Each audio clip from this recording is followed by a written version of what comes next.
So number one, you want to keep track of those behaviors, and make sure that you provide a list. And again, if you don't have a chance to create a log, then create a list. Create a list of the different types of behaviors that you've had to intervene on.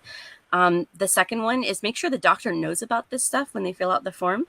If you're going to a doctor that doesn't really know your child very well, I'll sometimes, I would think about including a cover letter that says, as we've discussed at our last appointment, these are our concerns.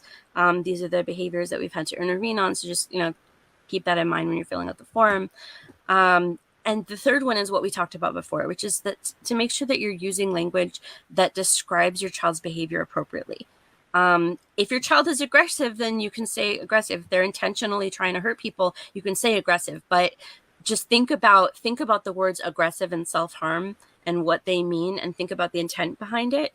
And don't use language that could mischaracterize your child's behavior in a way that's going to disqualify them. Always be honest.